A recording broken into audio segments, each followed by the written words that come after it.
Assalamualaikum warahmatullahi wabarakatuh. Alhamdulillahi rabbil alamin. Wassalatu wassalamu ala ashrafil mursalin Nabiyyina wa maulana Muhammadin wa ala alihi wa sahbihi ajma'in. Wa ashhadu an la ilaha illallah wahdahu la syarikalah. Wa ashhadu anna Muhammadan abduhu wa rasuluh sallallahu alaihi wa ala alihi wa sahbihi wa sallama tasliman katsira. Kaum muslimin, para pemirsa yang kami hormati, kita akan kembali melanjutkan kajian pengantar ilmu waris, dan di kesempatan kali ini kita akan membahas tentang al-hajbu. Al-hajbu ini berarti tentang seorang ahli waris menghalangi ahli waris yang lain. Ini adalah perbuatannya, sedangkan kalau pelakunya yang menghalangi disebut hajib. Ini penghalang. Ini berarti, sedangkan yang dihalangi disebut mahjub. Yang dihalangi disebut mahjub, yang terhalang.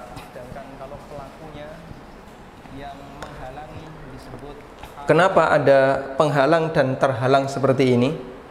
Karena kedekatan ahli waris dengan mayit itu bertingkat.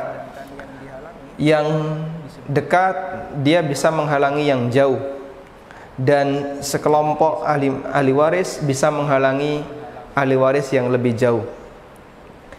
Karena ada kaidah seperti itulah, maka dalam pembagian waris penghalang dan terhalang seperti ini. Kemarin sudah kita bahas ada 15 ahli waris.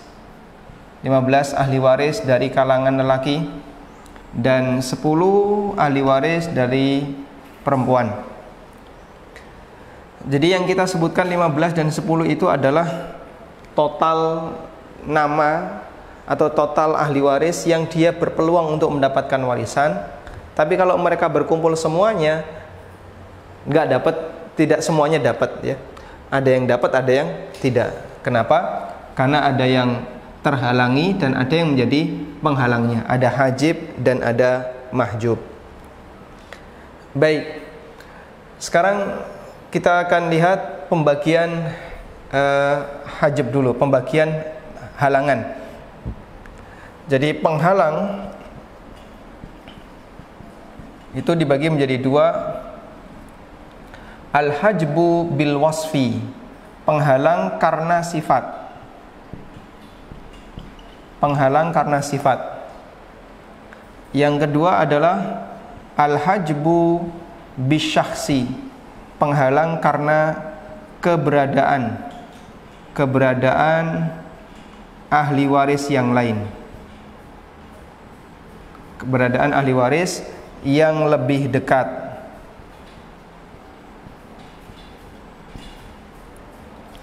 Kita ulang, penghalang seseorang bisa mendapatkan warisan ada dua. Ada karena sifat dan ada karena keberadaan ahli waris yang lebih dekat. Penghalang karena sifat dulu sudah pernah kita sampaikan, ada tiga. Ada tiga ya. Barangkali masih ingat, tiga itu apa saja?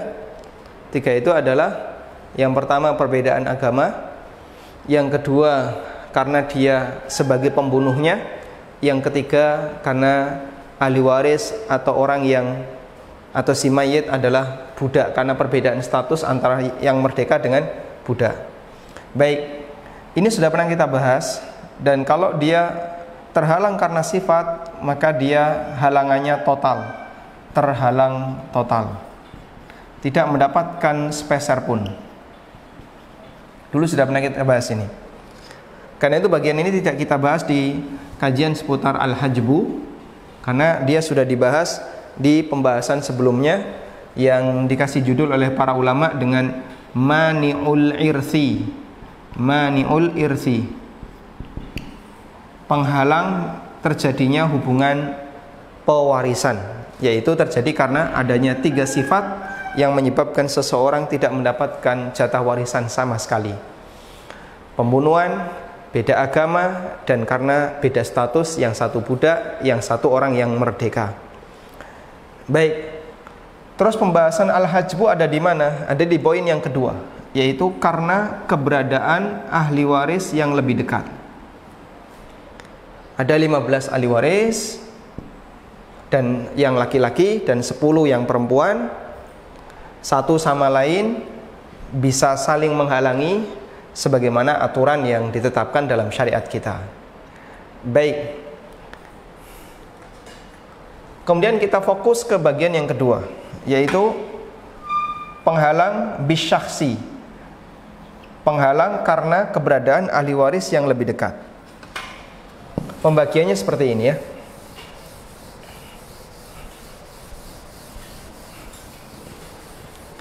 Kalau kita perhatikan, dari sekian banyak ahli waris itu, yang jumlahnya ada 25 posisi dalam status kekeluargaan, maka di sana bisa kita bagi menjadi 4 ya. Jadi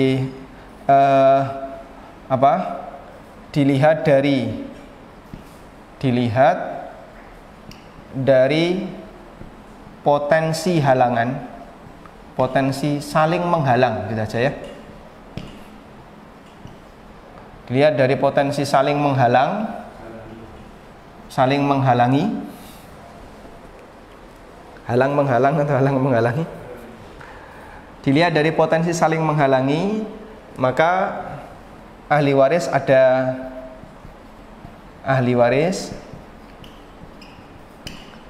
ada 4 jenis. 4 jenis itu apa saja? Yang pertama adalah tidak bisa menghalangi, atau gini aja. Tadi kita sudah punya istilah ya, hajib. Hajib itu tadi apa? Penghalang. Ini penghalang.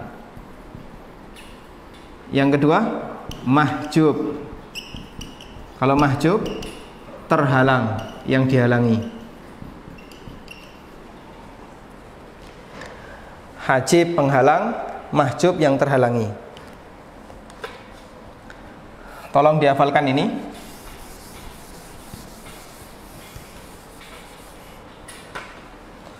Yang pertama, tidak bisa menjadi hajib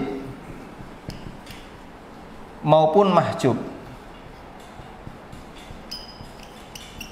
Dia tidak bisa menjadi penghalang dan tidak bisa terhalang, sehingga dia pasti dapat, dan keberadaannya nggak ngefek bagi yang lain.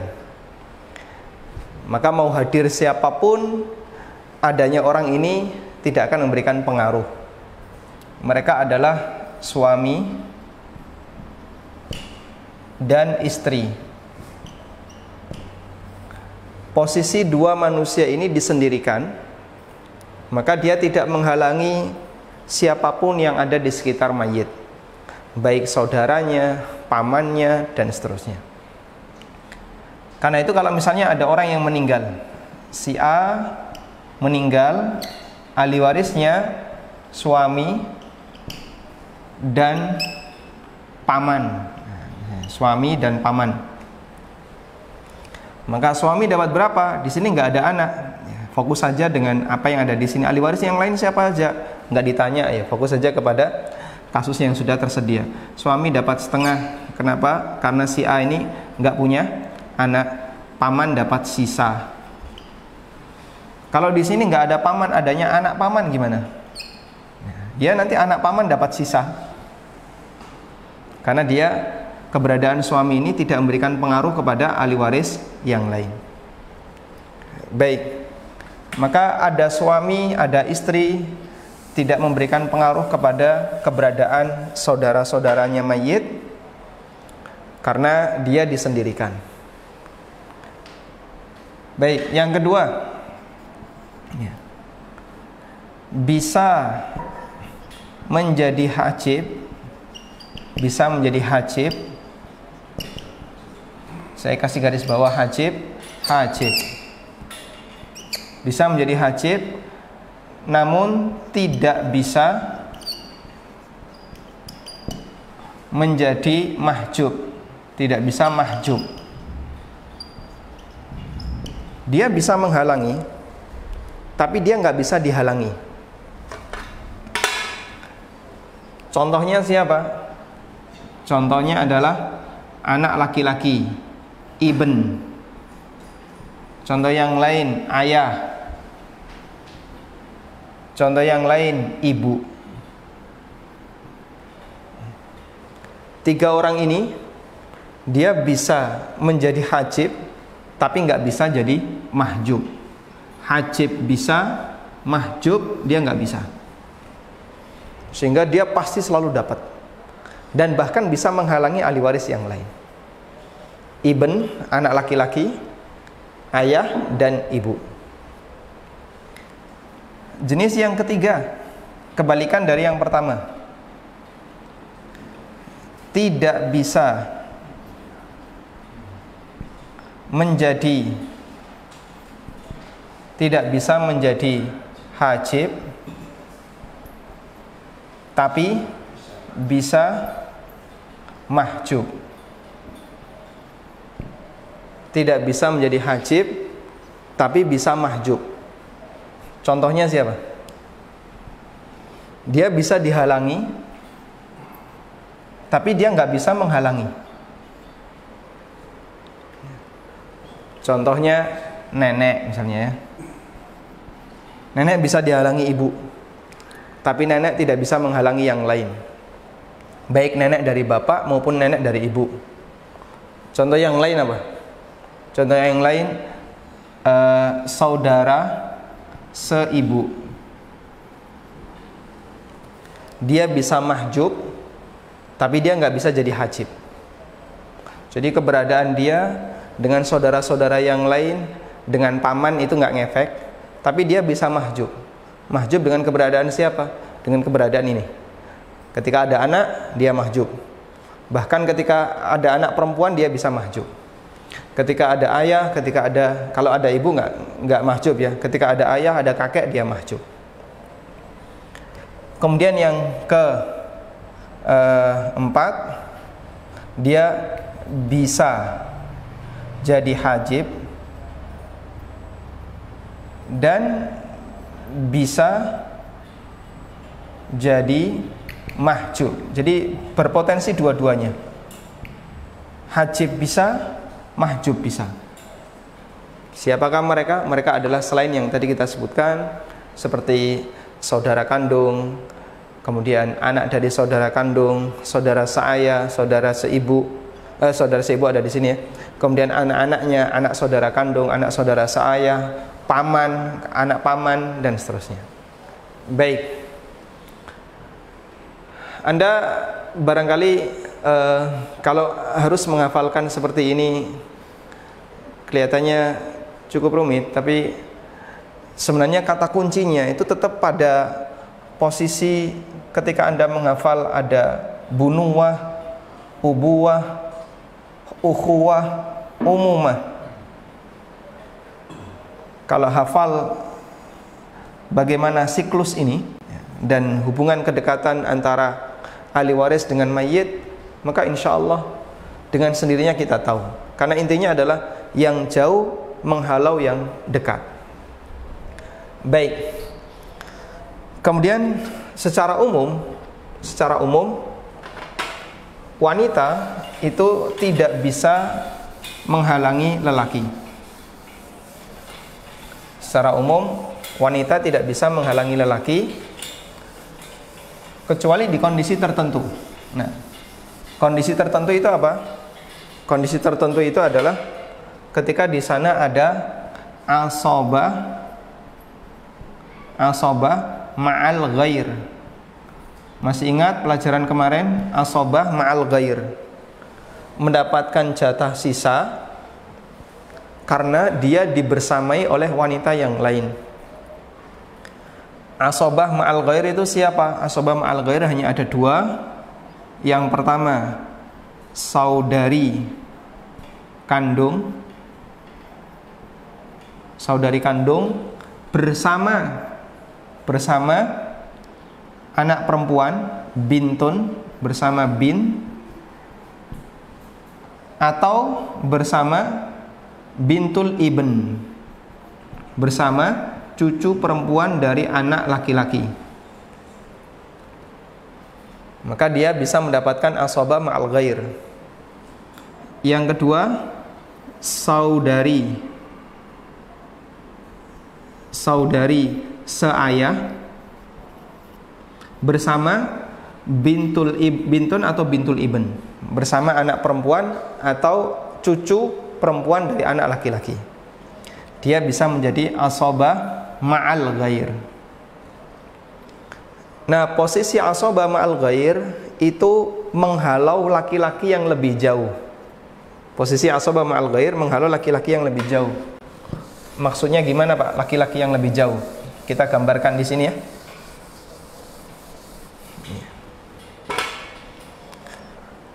Saudari kandung. Siapa yang lebih jauh dari saudari kandung? Anda sudah jangan bicara paman. Paman itu terlalu jauh. Yang lebih jauh dari saudari kandung adalah saudari sebapak atau saudara sebapak. Kita ini menghalau laki-laki ya. Ini bisa menjadi hajib, bisa menjadi penghalang bagi laki-laki. Penghalang bagi ahli waris laki-laki. Jadi secara umum bahasanya ahli waris perempuan itu tidak menghalangi ahli waris laki-laki selain dalam kondisi tertentu, diantaranya ini. Coba Anda masih ingat tadi mayit, usul, furu. Usul, furu. Usulnya yang laki-laki tidak ada. Adanya tinggal yang perempuan. Usul tidak ada, ini tidak ada. Adanya tinggal furu yang perempuan. Bintun. Bin, ada bin ya. Bintun. Anak perempuan. Saudara laki-laki nggak ada. Adanya saudari. Saudari, saudara perempuan ya. Kandung, syakikoh. Adanya saudari syakikoh plus saudara seayah. Saudara seayah. Sudah? Maka bin dengan saudari syakikoh ini nanti asabah ma'al ghair. Sehingga saudara seayah mahjub.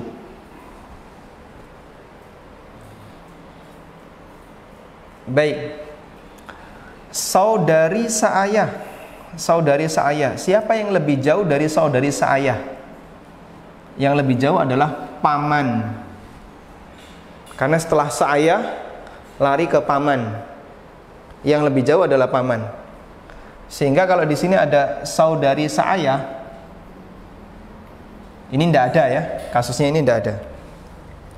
Karena kalau saudari seayah ada saudara seayah, nanti jadi asabah bil ghair.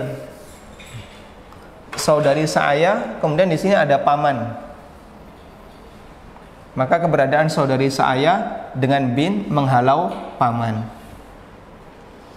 Pusing? Insya Allah tidak. Asal Anda fokus. Betul. Jadi asabah ma'al ghair itu menghalau yang lebih jauh. Menghalau yang lebih jauh. Yang lebih jauh itu bisa menghalau laki-laki yang lebih jauh ya. Bisa saudara seayah atau paman. Asabah ma'al ghair itu menghalau lelaki yang lebih jauh, saudara seayah atau paman. Baik. Saya bertawakal kepada Allah, semoga Anda bisa paham semuanya dengan berusaha untuk memahami tingkat kedekatan seperti ini ya. Kalau semuanya laki-laki, maka yang dekat menghalangi yang jauh. Seperti kemarin kita sudah sampaikan ya. Saya ulang skema ini lagi. Usul dengan furu ya. Usul dengan furu bisa nggak saling menghalau? nggak bisa, sehingga ayah dengan anak nggak bisa saling menghalau. Ya. Bisanya adalah saling menghalau karena masalah kedekatan. Di tahapan kedua dia terhalau dengan tahapan satu, cucu terhalau dengan anak. Di tahapan yang jauh, kakek terhalau dengan bapak. Ini bisa. Tapi kalau antara furu' dengan usul saling menghalau, nggak bisa. Baik. Nah, yang menjadi pembahasan adalah ketika tidak ada usul yang laki-laki, nggak ada usul yang laki-laki, tidak ada usul yang laki-laki, dan nggak ada furu' yang laki-laki. Nah, masalah mulai berkembang di sini. Kalau sudah ada saudara, adanya cuma saudara. Ya. Kemudian di sana ada paman, ada paman. Baik, siapa yang lebih dekat saudara dengan paman? Saudara lebih dekat, menghalangi paman. Ya. Kemudian gimana kalau tidak ada saudara laki-laki, adanya perempuan? Ya. Yang laki-laki nggak ada, adanya perempuan. Nah, itu juga jadi masalah lagi. Makanya kalau warisan itu hanya bahas usul dan furu' saja, insya Allah secara perhitungan cepat dan gampang. Kalau sudah masuk ke saudara, nah ini perlu sedikit kehati-hatian. Tolong diperhatikan, ada nggak di sana furu' yang perempuan, cucu dan seterusnya. Tapi perempuan tidak bisa menghalau laki-laki kecuali dalam kondisi ini. Wallahu a'lam. Baik. Dan alhamdulillah saya sudah menyediakan tabel jatah warisan dengan menyebutkan nama ahli waris, kemudian jatahnya. Bisa di zoom.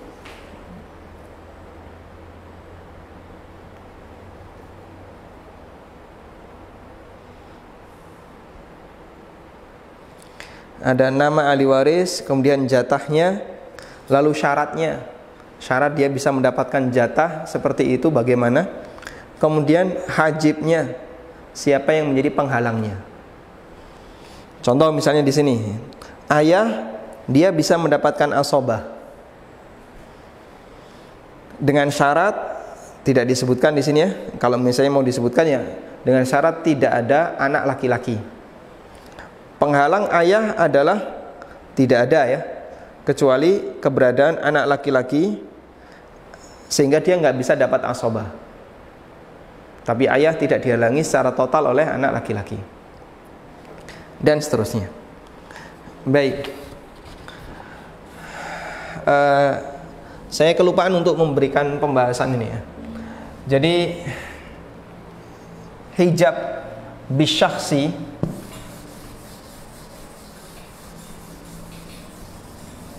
penghalang karena keberadaan ahli waris, itu sebenarnya ada dua.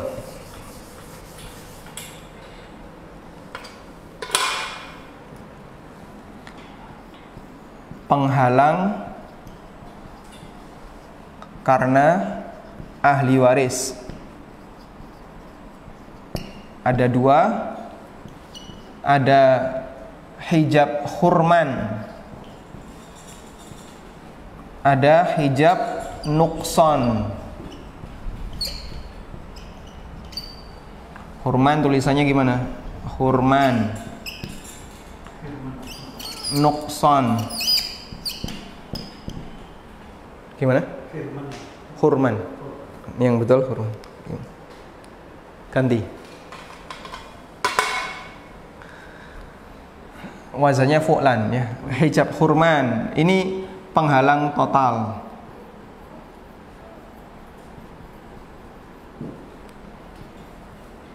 Penghalang total.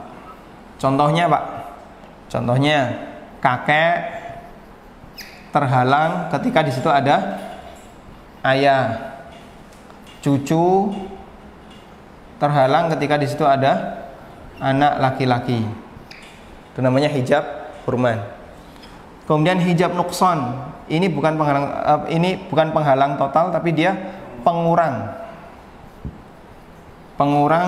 jatah warisan.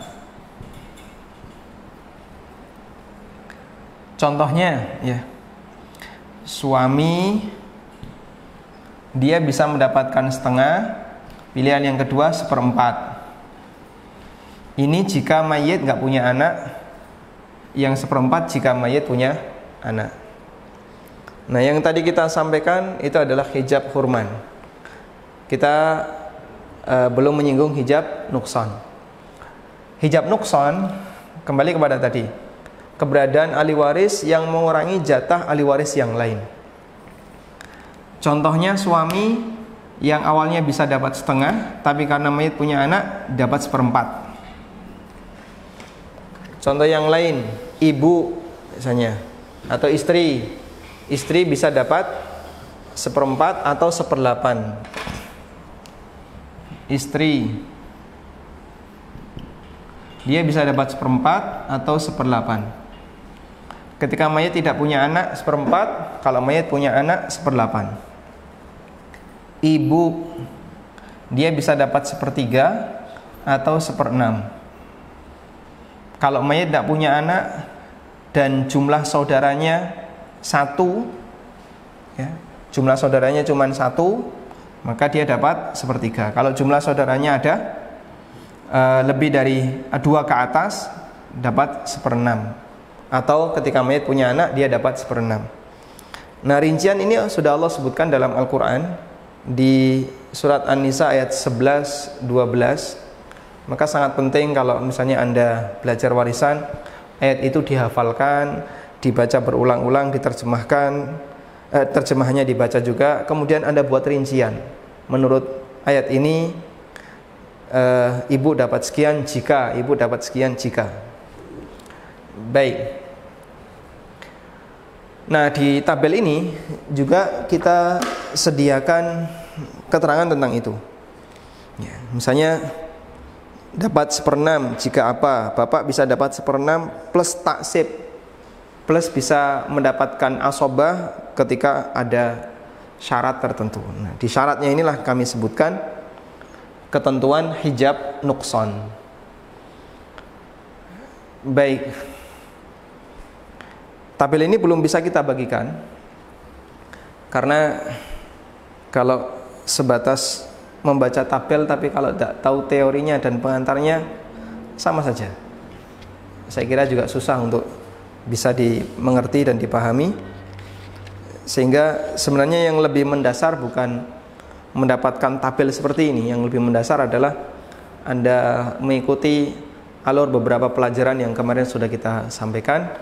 Barulah untuk memanfaatkan tabel ini Anda bisa menggunakannya. Ibarat sebuah senjata. Kalau Anda tidak pernah melakukan latihan pengantar, lalu Anda dikasih pedang, Anda nggak bisa menggunakannya. Anda dikasih misalnya tongkat senjata, Anda nggak bisa menggunakannya, percuma saja. Makanya pelajari dulu pengantarnya, baru insya Allah akan bisa dengan mudah memahami penggunaan tabel ini. Baik, dan sudah dibagikan contoh soal, coba dilihat di Telegram. Saya sudah mengirim ke Telegram kru. Ini ada beberapa contoh soal ya. Coba kita bahas bareng-bareng. Saya hapus dulu.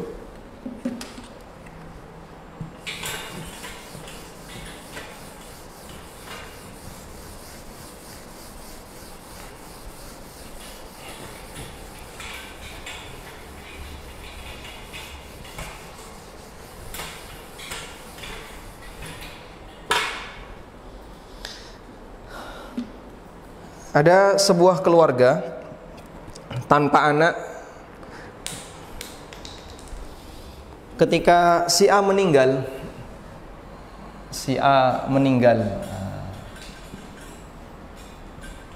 ahli warisnya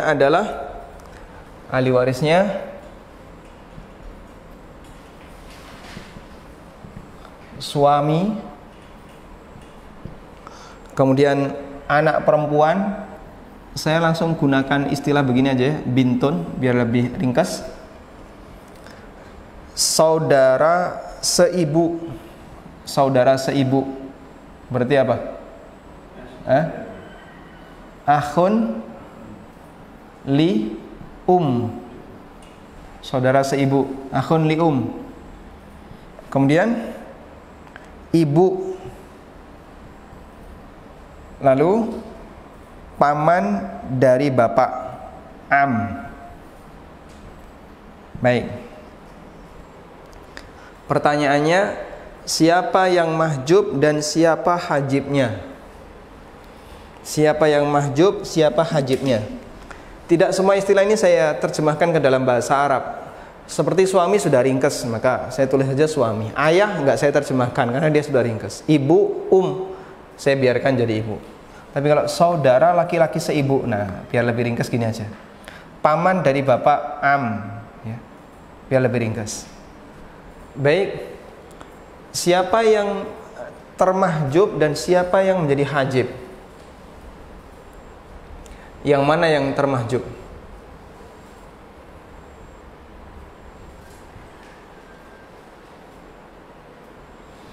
Suami dapat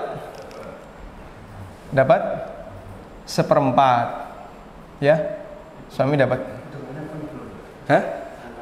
belum, angka-angkanya belum. Nah, gini dapat dan tidak dapat. Suami dapat, saya kayak yang dapat dikasih centang ya, dapat kasih centang. Suami dapat centang. Bintun dapat, pasti dapat centang. Akhli saudara seibu, ya. Kalau menyamping, jika ada furu, ada anak, dia nggak dapat, silang. Ibu nggak bisa dihalangi, dapat. Paman, ya, nggak dapat. Kenapa? Ada? Bisa nggak? Baik. Ada bintun tidak menghalangi paman. Jadi dia dapat sebagai al-sobah. Maka yang terhalangi adalah akhli dihalangi oleh bintun. Soal sudah di-share. Baik. Karena tadi akhli itu dia bisa termahjub tapi nggak bisa menjadi hajib. Ibu tidak menghalangi paman, bin tidak menghalangi paman. Sudah? Kita lanjutkan ke soal yang kedua. Kalau ada seperti ini, jangan sampai tanya ya, ahli warisnya itu jenis kelaminnya apa, Ustaz? Waduh, terlalu jauh ya. Dan pernah saya membuat soal seperti itu, terus ngerjakan bingung, itu ahli yang mayatnya jenis kelaminnya apa? Nah, sudah jelas ada suami, ini masa laki-laki yang mungkin. Baik, kasus kedua. Ketika Wati meninggal, keluarga yang berduka adalah neneknya yang merawat Wati. Di antara ahli waris Wati, ibu, saudari kandung, saudara laki-laki seayah, keponakan dari saudara lelaki kandung. Siapa yang mahjub, siapa yang hajib? Baik, kita coba tulis ya. Wati mati,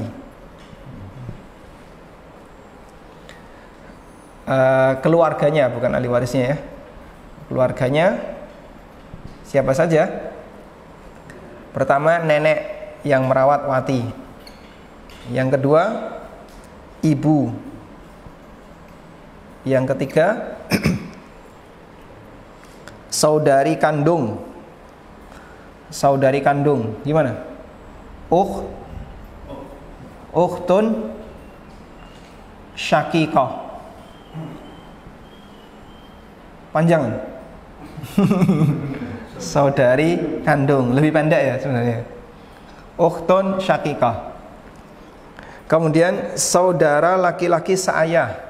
Saudara laki-laki seayah. Akh li ab. Kemudian Berarti di sini bapaknya Wati poligami ya, dia punya saudara seayah. Keponakan dari saudara laki-laki kandung. Keponakan dari saudara laki-laki kandung. Ibnul akh syakik. Keponakan dari saudara laki-laki kandung. Ya. Siapa yang mahjub, siapa hajibnya? Siapa yang mahjub, siapa yang hajibnya? Coba kita urutkan ya. Kita kasih nomor 1, 2, 3, 4, 5. Nenek dapat enggak? Tidak, dia mahjub. Mahjubnya dengan siapa? Saya kasih nomor 2 nih. 2. Ibu dapat? Dapat. Ukhtun syakikoh, saudara perempuan kandung, dapat nggak? Dapat nggak? Dapat. Tidak termasuk. Akhli ab, dia dapat. Ibnu syakikoh, mahjub dengan akhli ab. Ya. Udah? Ini bukan X ya. Nanti X min 2 kalikan X min 4 berapa? Baik. Semoga bisa dipahami. Nah, kalau kita sering latihan seperti ini, insya Allah akan terbiasa untuk memahami banyak kasus. Sekarang contoh yang lain. Di sini kasusnya saya kasih nama Akh Mubarak. Si A meninggal. Ini si A lagi ya. Si A, ahli warisnya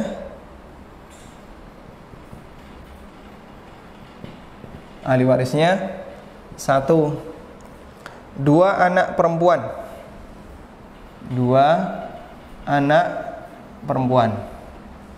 Nomor 2, cucu lelaki dari anak lelaki, cucu laki-laki dari anak laki-laki. Ibn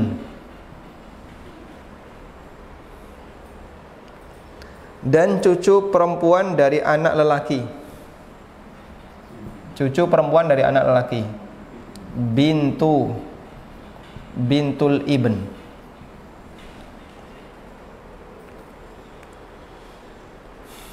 Sudah? Siapa yang mahjub, siapa yang hajibnya? 2 anak perempuan dapat? Dapat.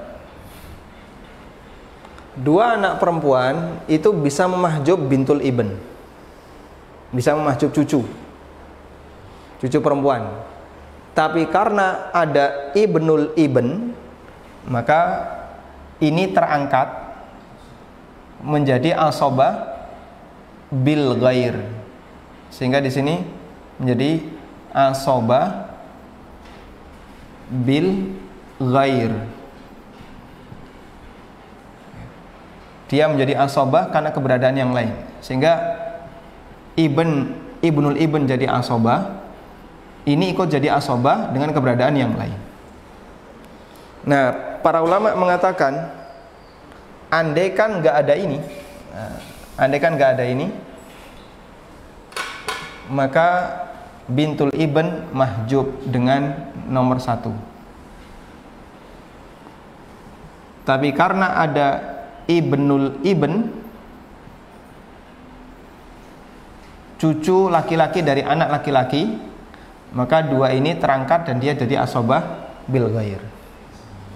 Maka ibnul ibn dalam kasus ini disebut dengan akhun mubarak. Akhun mubarak ya, saudara yang memberkahi. Andaikan nggak ada ini mahjub.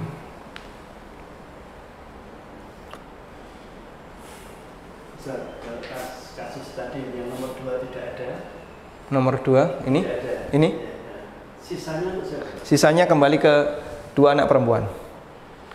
habis. Jadi dia dapat semuanya. Jadi dia dapat rot nanti ya. Kadang ada apa? Ya. Jadi dia 2/3 bil fardi, jatah yang ditetapkan. Kemudian sisanya 1/3 raddan. Rad itu kan kalau ada sisa, dia dikembalikan kepada ahli waris yang ada. Sehingga yang bukan ahli waris ini mumpung yang sisa bagikan, enggak berlaku seperti itu. Maka dia diberikan sisanya raddan. Walaupun ada bintul ibn. Saya ulang ya, kasusnya ada ini ya.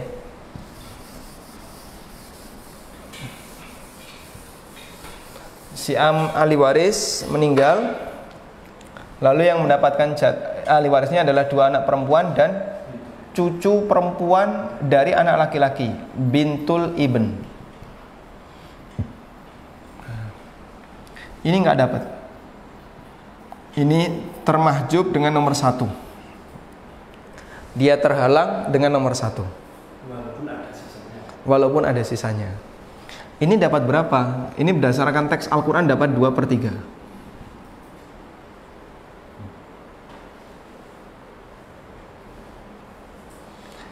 Terus sisanya kemana yang 1/3? Sisanya diserahkan ke sini juga. Itu kalau ada 2 anak perempuan, sementara tidak ada ahli waris yang lain yang laki-laki.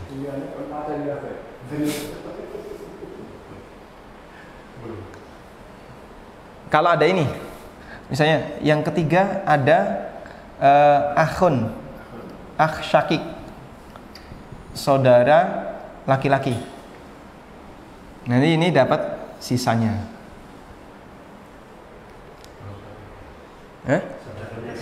Saudara laki-laki. Kalau ada saudara anak laki-laki udah habis. Ya. Wallahu a'lam. Baik. Ya, belajar warisan kalau mengandalkan hafalan memang agak berat karena terlalu banyak yang dihafalkan. Tapi ketika kita belajar dengan menggunakan beberapa pendekatan ya, seperti teori kedekatan, kemudian teori aulawiyah, siapa yang lebih diunggulkan dibandingkan yang lain, teori hijab dan mahjub, insya Allah akan lebih mudah. Baik, untuk pertemuan berikutnya kita sudah bisa mulai, dan nanti kita mengacu pada ini ya. Insya Allah ini akan saya bagikan ke teman-teman. Tapi coba nanti kita teknis pembagiannya seperti apa nanti kita akan bicarakan dengan tim ya. Wallahu taala alam. Wa sallallahu ala nabiyyina Muhammadin wa ala alihi wa sahbihi wa sallam, wa akhiru da'wana anil hamdulillahi rabbil alamin. Wassalamualaikum warahmatullahi wabarakatuh. Subhanakallahumma wa bihamdika asyhadu an la ilaha illa anta.